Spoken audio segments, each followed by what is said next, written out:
our Best Practice Series webinar. I'm Becky Melody, your hostess for today's presentation. Larry Isaacson, USDM Practice Leader, will be presenting. The discussion today will cover introductions, webinar logistics, and our discussion topic, Part 11 Compliance Mandates for Interfaces between GXP Application Systems. The USDM team is proud to have Larry in a leadership role. He offers 20 years experience in the application of GXP compliant IT technology within life science organizations. Larry has experience in manufacturing, software, development, and clinical and laboratory contract service management environments. He recently led an implementation and validation of FDA-regulated global ERP laboratory and quality management systems. He has experience in establishing IT and quality strategy project and change management programs. Larry has held the position of Director of IT in pharma, biotech, and medical device companies, and he holds an MS in pharmaceutical research sciences.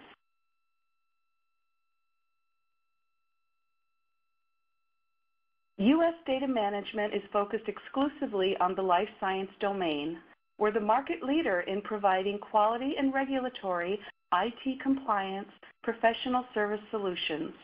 Our various dedicated practices include IT and virtualization, quality and auditing, enterprise content management, enterprise resource planning, product lifecycle management, enterprise quality management, manufacturing automation and equipment, clinical and drug safety, business intelligence, project management, GRC, and our laboratory practice, which includes both systems and equipment. In addition, we have subject matter experts on board to support compliance in the nutraceutical industry. We're headquartered in Ventura, California, and we've delivered more than 1,000 successful projects with over 150 life science clients. We offer hands-on experience assisting clients under regulatory distress, and we're the market leader for validation accelerator packs. The content today will be covered in approximately 30 minutes, and then we'll invite you to post questions for our team via the iLink message board, which is on the lower left of your screen, or you can join the discussion on LinkedIn and post questions there. We're happy to address questions offline as well. The contact information will be provided at the end of the session. Thank you so much for taking the time to join us today, and now I'll turn the session over to Larry. No, thanks, Becky. Thanks, everyone, for joining today for this very compelling topic. I say it's compelling, especially for me, because having spent most of my career in IT-related implementations in life sciences and regulatory framework, system integration has often been the most challenging area that people overlook. And we continually see this in our work with clients, whether prospectively on systems or retrospectively, where interface and integration issues cloud the compliance and functional area, often causing problems in distant locations and compliance irregularities that people eventually have to trace to. So we wanted to cover this topic to raise people's awareness of the significance of this area and give you a framework to think about as you're assessing new systems, as well as going back and integrating systems with legacy applications. So the agenda is going to cover the enterprise system integration drivers. We'll just review what brings people to integrate systems in the first place, both GXP systems as well as non-GXP systems that are more and more integrating to GXP systems. We'll discuss interface development scenarios, what brings what kinds of scenarios that cause these types of applications to be considered in the GXP space, and the types of basic integration architectures that you'll encounter from a compliance perspective, how to analyze them. Obviously, this is a very big area. There are tomes written about how to integrate systems, and as many solutions as there are questions. So we're only going to be scratching the surface.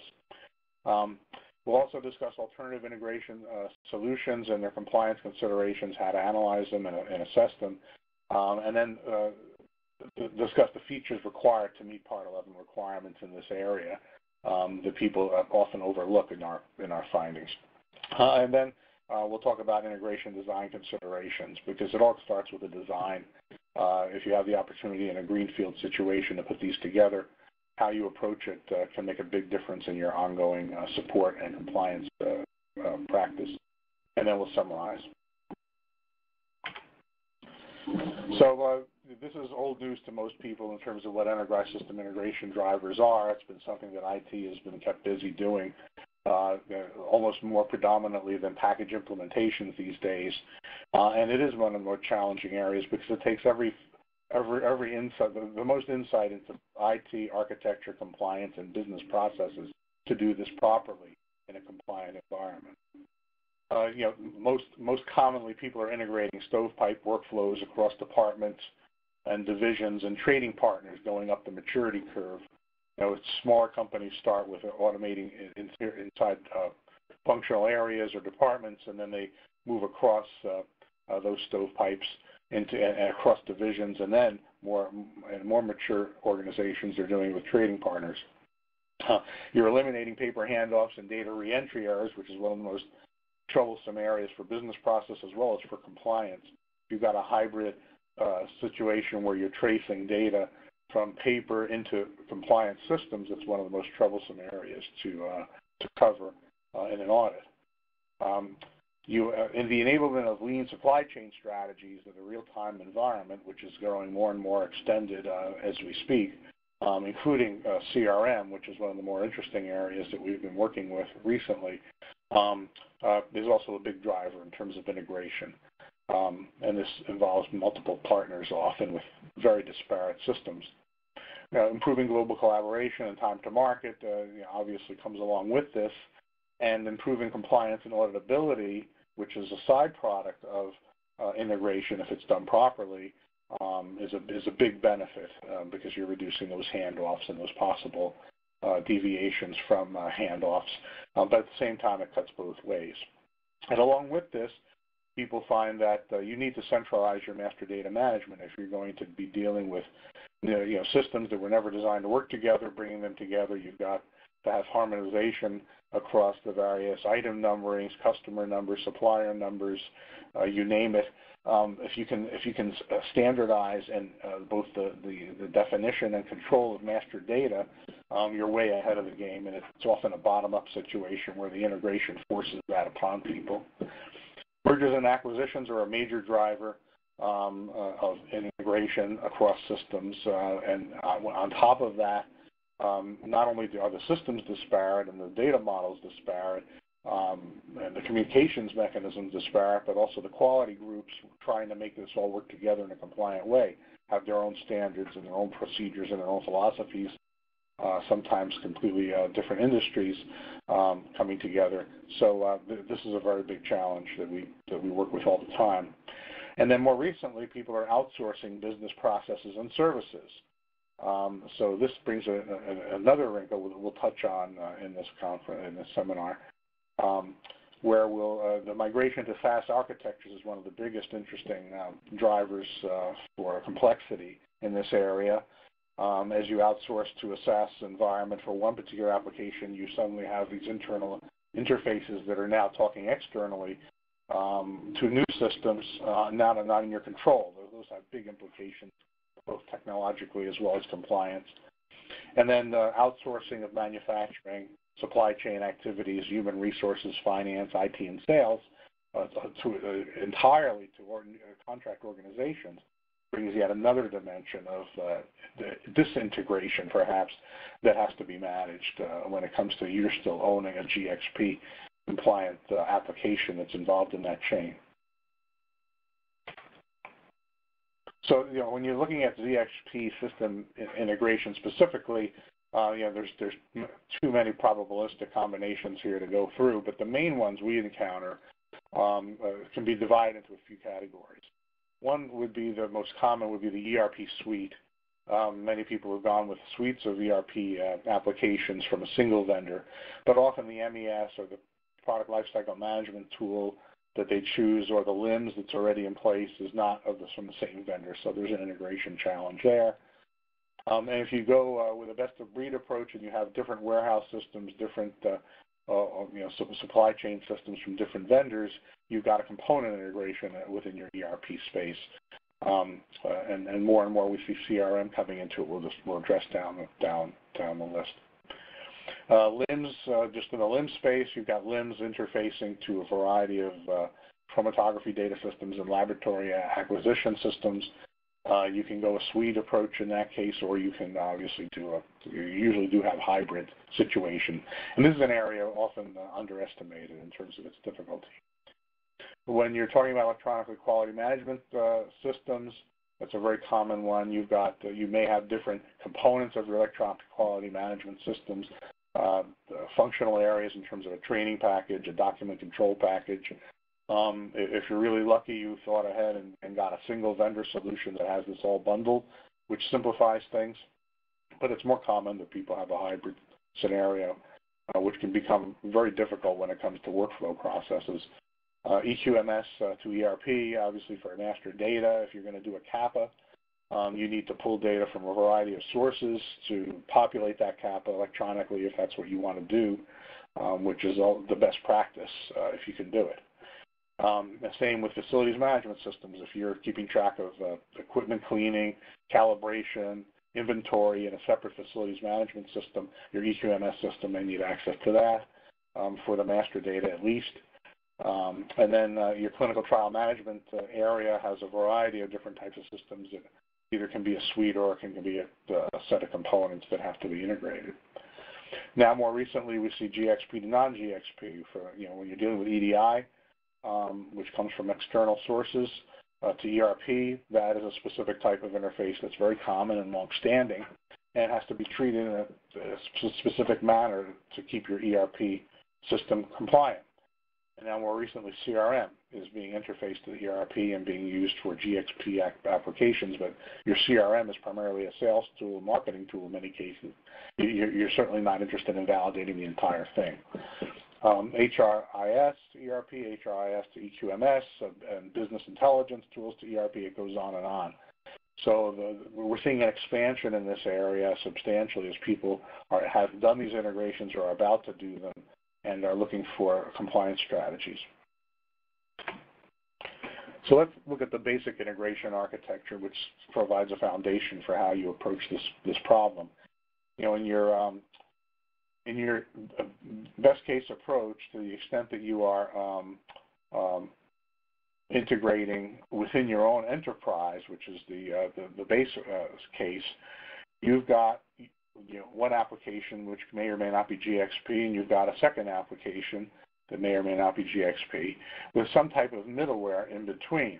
And there's numerous numbers of middleware from simple file transfer to messaging-based scenarios and XML. Whatever that is, you've got to have some key components in place to say that you can validate the functionality and qualify this infrastructure that underlies it. So you'd like to see a well-defined transaction log on both sides of the fence, whether that constitutes an audit trail or simply a transaction log within a non-GXP system. For traceability purposes, you want to see these transaction logs. Within the middleware layer, you want to see some type of activity log, because ultimately you need to be able to show traceability across this middleware. And if you have, the old story is if all the lights are green, you can make great time, but often that's not the case. So if you have some downtime for any of these components, you need to be able to understand the state that it failed in and recover appropriately to maintain compliance. That's where people usually get caught up with a lack and a deficiency, leading to a deviation or at least an event that would be audited in an audit situation. And we always look at things from, how are you going to answer a question? How do you know this was recovered correctly if someone is auditing in the case of a failure of some kind? So when you come at it from that way, you need certain components in place to be able to support the validity of this activity. Now, if you're working internally within your own space, whether you have contract people or not, if you're under your control in your data center,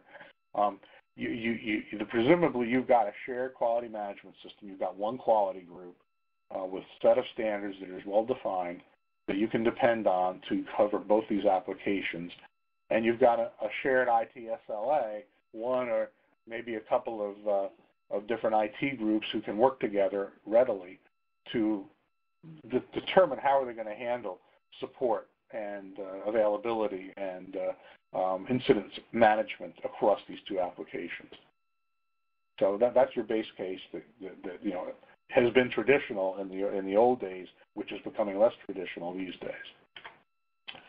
When you move to outsource this into portions of your supply chain, portions of your applications, you've got a completely different model to a significant degree. You may have your internal application and your transaction logs that you control and that you historically have known are compliant. And this application may have been a GXP application, the second one that you've outsourced, which was under your control as in the previous slide. But now you've outsourced it, whether that's a SaaS application or whether it's hosted externally by someone else, but you're still running the application. It's on someone else's infrastructure. And we've had separate webinars to talk about all the variations of outsourcing, which you can review on our website. But what you end up with is a gap in the middle between these applications. You have your own API, which can be of various flavors that you have to come up with in this process, and you have the vendor's API if it's SaaS, or you may have your own, but now you've put it through a WAN, and it has to have some technical considerations as to how this is done. And what you have to manage is this IT SLA gap in many cases, where there's another IT group involved with how you're going to support this, and you've got your GMP compliance gap. You have the same accountability for the outsourced application as you did for when it was internal. The question is, how do you bridge this gap? And what is the middleware that you're using? How easy is that to define, control, characterize, and track the activities through that when you have two different parties negotiating that? So this is often an area where people rush in and then think about these things later. In the meantime, you have this pretty big exposure on the compliance side, not to mention we often see on the functionality side as well. So this is the nature of the problem that we're trying to manage in two different scenarios. So how do you deal with integration in general? And often the solutions come into three categories. One is the suite approach, where you basically got a single application vendor, such as SAP or Oracle are the two biggest ones you see in the supply chain space, where they have an entire functional suite that they claim will handle all this for you. You don't have to worry your little head about it. Everything is integrated. All you do is pick up whatever pieces you want, and they'll take care of all the busy work involved with integrating it and making sure everything works together, and you just validate it as a whole. That's a great story, but often it doesn't come out quite as simple as that. But at least it does simplify your how many parties are involved, where you have to go to get support. We see this often in the ERP and CRM and manufacturing supply chain, and then often in the integrated electronic quality management system, and then to some degree in the LIMS and CDS, and then also in the clinical trial space. Again, there's many flavors here. If you get ERP, CRM, manufacturing, and quality management systems in two separate suites, you really have a very tight situation from a compliance standpoint to simplify life for your business and your IT group. But you may have to make some compromises in functionality to do it. Then you've got your semi-custom configurable interfaces. These are where you've got best of breed. You may have a suite and you have other best of breed components that you need to integrate, which is much more common. And you can have, there's a variety of approaches. You may have a combination of vendor integration, and then you are doing your own integrations with a toolkit or framework provided by a vendor. One of the well-known ones for Salesforce, looking at the CRM space, is this cast iron integration toolkit. It saves people a lot of problems when they're dealing with Then there's BizTalk, which has been around quite a bit for EDI-type applications. Then there are a whole host of commercial enterprise application integration tools, often in the ETL space, extract, transform, and load, which often you see in the BI space, but are applied pretty much universally to be able to move information. And then the third category is the custom interfaces. And often we see, surprisingly, the people jump in here first. Often we see integration being led by IT, and so their natural inclination is to roll their own in terms of developing a custom interface, and at the surface it often appears very straightforward from a pure technical perspective. However, that's often not the case when you layer in all the other considerations from a business and compliance perspective. So we see custom coding leveraging web services, XML, and the custom application or vendor-provided application APIs that often come with the larger applications that you can tap into. And they all have their trade-offs, which we'll discuss now. So if you look at the suites and the semi-custom and the custom alternatives and the benefits associated with that, let's talk about suites first. Obviously, you eliminate the need for interface design, validation, and support, theoretically, in that you're not designing this yourself. From a compliance perspective, you're not responsible for having the technical design available.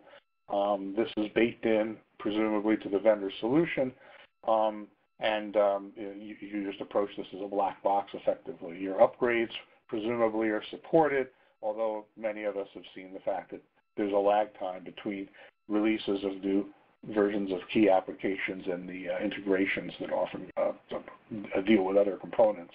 But eventually they do come. The disadvantages, of course, are you're locked into one vendor for all of its features to get this benefit, and vendors often delay support of the integration across versions, and often they're buggy when they're first released.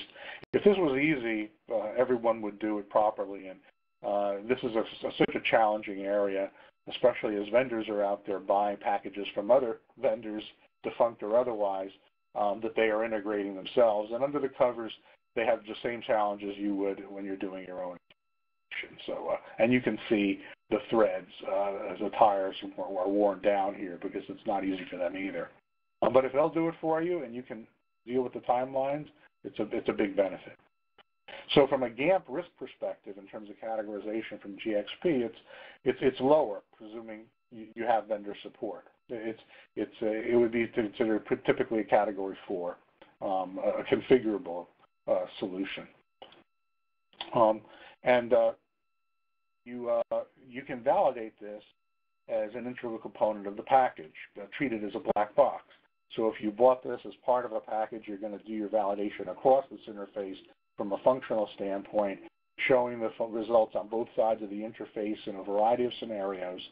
And again, this is an area where I would highly recommend you go to a third party or write your own validation scripts, because the vendor scripts will typically, unless they've bought them from USDM as part of our partnership, they may not really explore all the variations that come along with the integrations that we're going to touch on later in this slide deck. On the semi-custom side, you'll be dealing with tools that provide configuration and logging features, and that's a big benefit because, as we discussed, the ability to track and to characterize your configuration of this tool or your interface and the logging associated with the activities is not easy to build yourself. This is where also we see custom solutions fall short. You have some flexibility to meet your business needs, and you've got some vendor support, at least at the tool level. But obviously your configuration and your application is up to you to support.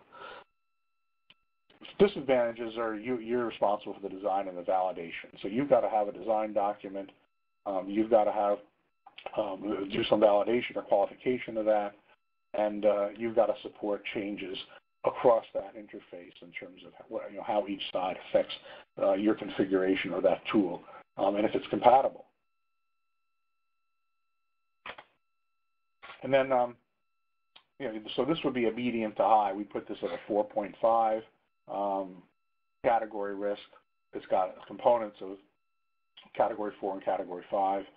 You typically would need an IQ and address this separately from your applications on either side of the interface because you're controlling it, you configured it, you determined its fitness for use.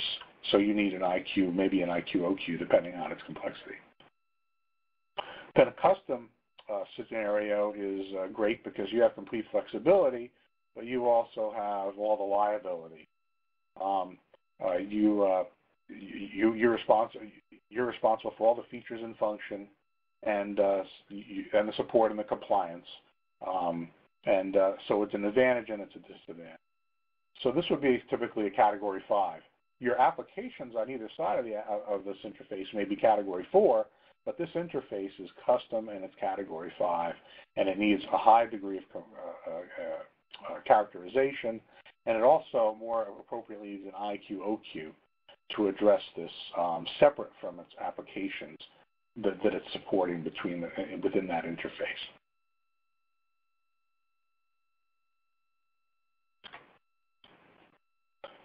So how do you approach this? Number one, we recommend that you first understand what you're dealing with. And this is the fun part from our perspective. This takes that insight we were talking about earlier, where you've got to determine both the boundaries of the integration solution and its architecture. You've got to say, where does my qualified or validated application stop and my interface begin? And which category does it fit into? How am I going to approach it from a Gantt risk perspective? And this depends on the architecture you've determined you're going to use, and this is going to form the basis for your IQ of that interface or IQ-OQ, depending on the category you're utilizing and how much you can depend on a vendor versus depending on yourself. Then you've got to really look at, as part of this assessment, what's the purpose and the intended purpose for each of the components, and determine if it's GXP. You're probably knowing already that one of these applications is GXP, or the data is GXP that's streaming through this interface. And as long as you're required to vouch for the compliance of that data, the integrity of that data, along its route from one GXP application to a report or another application that's depending on it for decisions, you've got to worry about this interface and its GXP compliance. So what is the validated state of the source and destination system? What's the destination and source of the data itself? The nature of the data being moved in each direction. From a risk assessment perspective, is it high-risk data or low-risk data to your operation? How is it being used? And the extent of control you have over it. How much of this is outsourced? Who is responsible for it? Now, ultimately, if you're the manufacturer and you've outsourced these services, you're responsible for it either way. But if you've outsourced it, the extent of audit and supplier control you're going to exert is really critical. So a portion of this interface may be on your side, a portion may be on the supplier side, but you're responsible to characterize it and make sure the documentation is there, just as if it was internal to you, from a compliance perspective at least.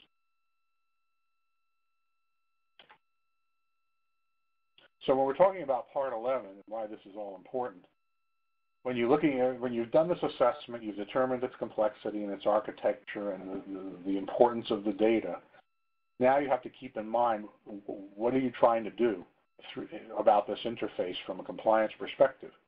So your responsibility at some level is traceability, number one. The data coming to or from a validated GXP system has to be traceable for each transaction. So if there's a question about that transaction, its integrity, you can vouch for its path from one source to the destination, however it's been reported or used. So traceability is very important across that interface. Reporting and auditability, by definition, you have to be able to print out this information. It has to be human readable. So whether it's in the middleware or whether it's in the applications, which may have audit trails, you've got to be able to reconcile across those three, and it may be more components if there's multiple interfaces, you've got to be able to demonstrate that in a human-readable fashion and not depend on an IT guru to be able to decode some type of arcane printout. That's not what an FDA auditor is going to be looking for if they're digging into something. Recoverability is one of the biggest ones. As I said before, if you have a system failure and it's significant and a deviation was processed and you did a recovery, just like if you have to restore from a backup, there's accountability associated with what happened. So this is where you have to have the components in place to be able to demonstrate to someone that you know this was fully recovered, you know the state it was in before the failure, and you understand where you ended up being able to recover it to, and you took appropriate action to make sure you've mitigated that risk associated with whatever the situation was. The attributability we just talked about. Basically, you have to vouch for the source of the data coming into the GXP system. So if you have data coming from the outside, coming into your GXP system, you have to know that that data is meeting the same standard of integrity as if it originated with you for your internal operation. And of course, security is without saying. The ability to know that you've got security mechanisms in place to know that the application that comprises the interface, that the data involved with its configuration, the administrative accounts and the systems, who can put their hands on that interface, who can control it, is there accountability for that? All of those questions have to be answerable. So in essence, the interface used to update a GXP application is itself an application requiring the same Part 11 controls, features, and auditability as any other GXP application. So you've got to approach it in the same way with the same type of assessments. So if that wasn't enough, then there's some other considerations I wanted to add because this often is under the radar. When you're adding an interface to an existing system, electronic interface that previously has been manually updated by a person, either from paper or some other source or in real time, the electronic interface often is not replacing the manual update. You may use the manual update as a failover, a fallback, if the electronic one fails, or you may have both going on simultaneously. So when I look at the system later on for an audit, I need to know which transactions came electronically and which ones came in manually. So you have to have some change in the system that I'm going to know what the source of that transaction was. And obviously it's usually a different account name because there's an account set up for that interface, and that may be all I need to know that came from the interface. You've got to assess your data field verifications. When you had a manual data entry mechanism only, you had field validations most likely built into that application. The validation and error handling that was done manually, for manual data input really needs to be validated for the electronic interface as well, to say that you've maintained the state of validation, the original state of validation of that application. So within the interface, you have to be doing the same type of error checking and have appropriate logging, reporting, and error handling for transactions that are in error and don't get updated to the application, and how are you going to deal with those afterwards. So you're really creating a whole new category of transaction and all of the handling that has to go along with it to maintain the integrity of the application. The ability to reconcile across the systems in case of failures and missing data we discussed. That often involves new types of reports and maybe more significant logging than you have native in your interface or other tools that come from a vendor for it to really be human readable with all the proper and supporting information. Your updates of interface data fields in the source system need to be accommodating the interface. So when you're doing updates, when you have your original transaction come across and update your database, and now you've had a change in the source system, your interface needs to be able to differentiate between original updates and changes to that original transaction. And maintain the appropriate audit trail, obviously, would be a function of the application typically. If this is a custom application in terms of your GXP legacy application, you've got to manage all that yourself versus the vendor perhaps managing. And then the logging. You may not want to depend solely on the native logging of things like web service utilities or just the application database journaling to meet Part 11 requirements for logging. You may have to build your own, and we have seen this, we have done this, I've done it myself. You may have to build your own unique database to log the interface activity to be able to truly trace this in enough resolution to support an audit, especially in the case of failures. And it goes almost without saying that you're going to have to do regression testing of your legacy validated application. So when you plug this interface in and you've got a whole new path of data coming into that application, depending on how wide-ranging that interface is and the data that you're managing, you will certainly have to look at your legacy application and do a certain amount of regression testing to make sure that the interface data is being processed in the same manner downstream as it would if it had been manually entered in, prior to the integration. Obviously, you're going to have a lot of procedures, and this is often is an area that is overlooked in our experience, and we help people a lot with putting these in place, either retro or proactively for a new system.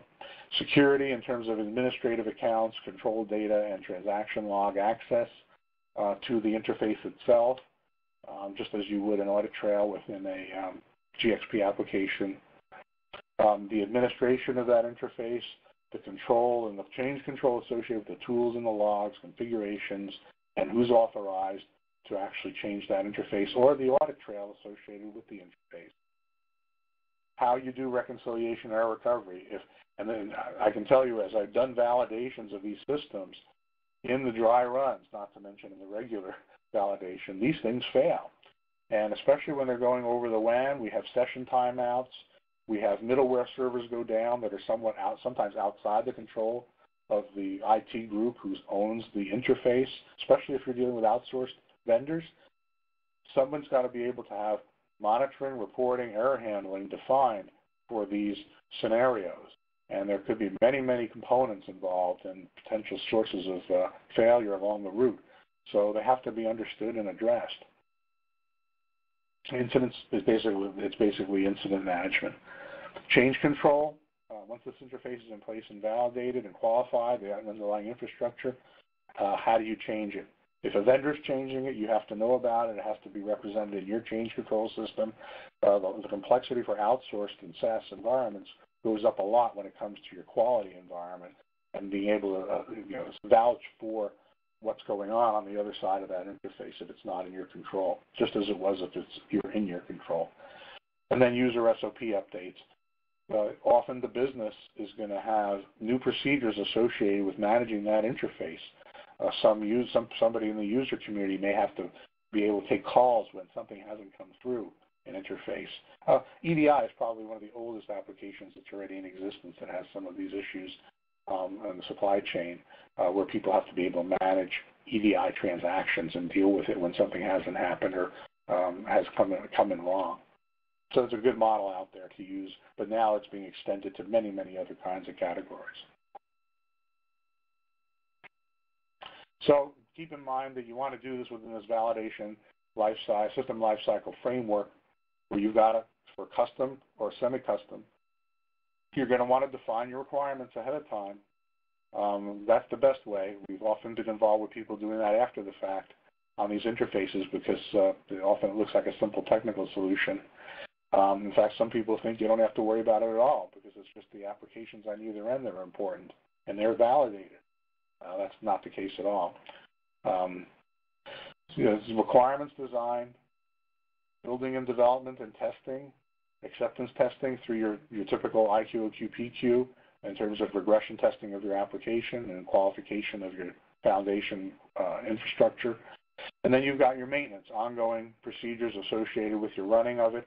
And then at various points, these components get retired or substantially upgraded. So you've got to manage that process within a quality framework. The interface falls into that same category. So in summary, we recommend you have to have a careful assessment of your compliance requirements as early as possible in any initiative involving electronic transaction integration with an existing or prospective GXP application. The interface and its supporting infrastructure is a regulated system, inherits the requirements of its supported validated systems. if you've got regulated data going across it. So if you're dealing with just financial data, that's a different set of requirements and controls that may or may not, more likely may not be GXP, but you've got other scenarios and issues that you have to worry about when you're integrating and moving that data. But when you determine it falls within a GXP realm, then you've got to consider this within the framework we just described, including the infrastructure, which often is overlooked. For custom interfaces, you may have to augment the native utility logging of middleware tools, which often are very technical in nature if you've customized them and used APIs of various kinds. And being able to track successes and failures is very important in a human-readable fashion. You want to have very well-defined procedures related to how you monitor, detect, and recover from error scenarios in the infrastructure. And the database, don't forget the database if you're having a special database or a file system dedicated to the interface. That has to all be characterized like any other GXP application if it falls in this category. And keep in mind, in our experience, up to 60% of the effort of developing one of these interfaces that are truly compliant and auditable is the overhead. The technical portion may seem straightforward, may be straightforward, although it's often much less straightforward when you're dealing with adding the logging, the recovery, the documentation, and the tracing ability required in that. So just putting the building blocks together to move data is often very straightforward, but having it actually be being able to be rolled back or being able to be traced is a much different effort and requires a lot more overhead, both in the coding and documentation, the training and the testing. So with that, I'll leave it for questions for Becky.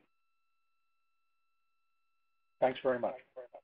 Thank you, Larry. Appreciate you sharing solid information there.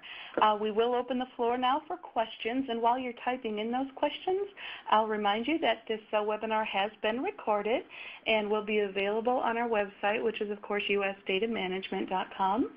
Generally, we have it up there within a few hours following the presentations. And let's see. Okay, our first question coming in is from Frank.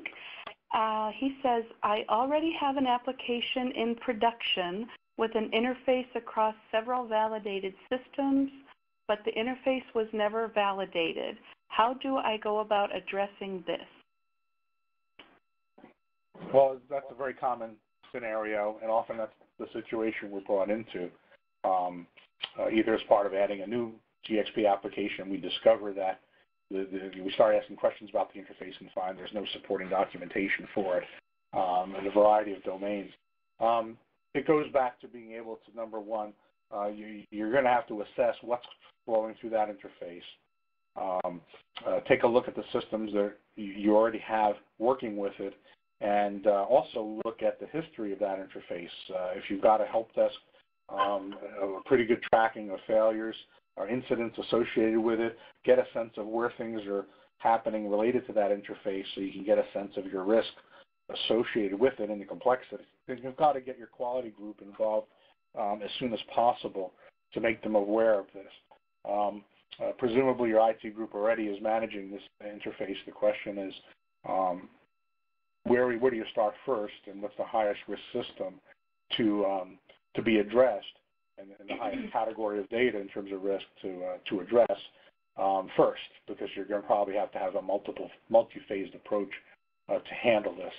And then come up with a plan based on, number one, determining if what you've got already is sufficient to create a documentation set and come up with a plan that's going to allow you to qualify the infrastructure and the application associated with the interface, depending on if it's custom or semi-custom. Thank you, Larry. Our next question is from Maxine.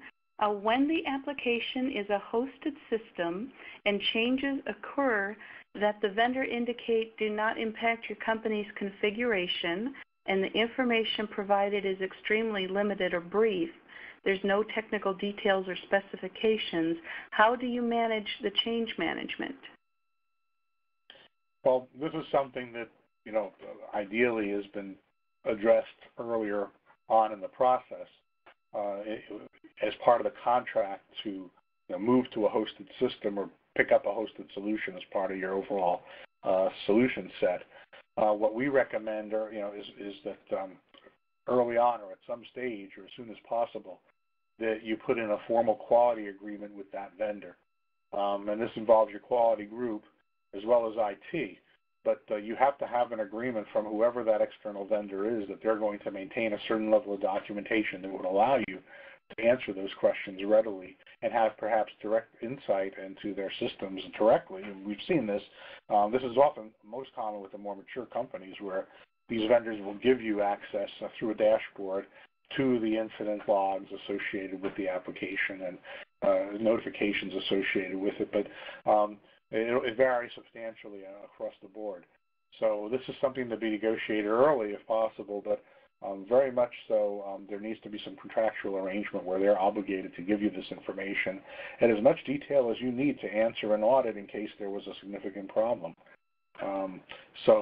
This again is where we can help you. There's a well-defined framework we have to put this type of solution in place. Procedural and working with outside vendors to get this established if it's not already, or to at least give you guidance as to how to proceed. It has to be customized to your particular situation, type of system, and the kind of hosting that you have, and who's responsible. Thank you, Larry. Our next question is from Satish.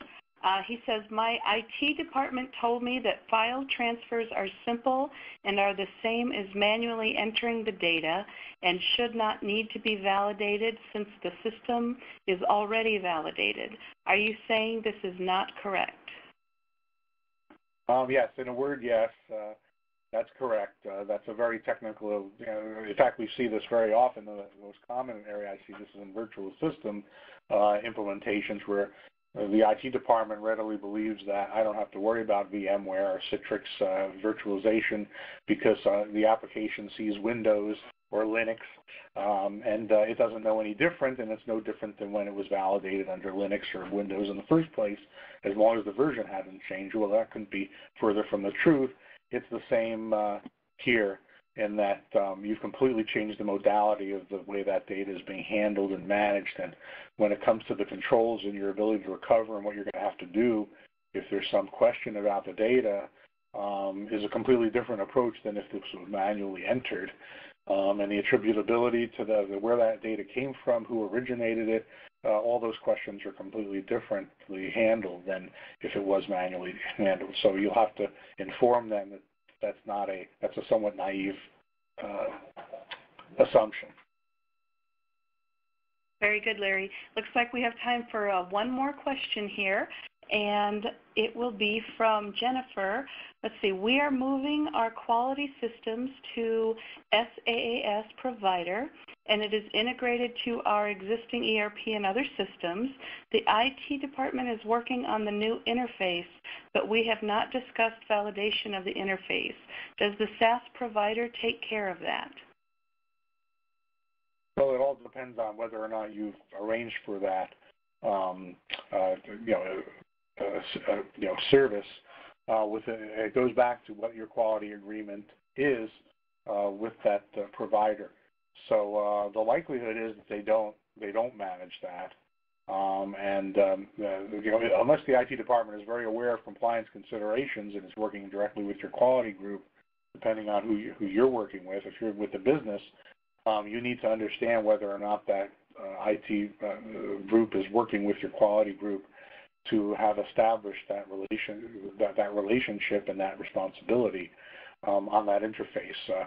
Usually this would be a very upfront project if it was done properly, where you'd have a project initiated to create this interface involving the business, involving quality, and involving the vendor as well as IT to make this happen appropriately.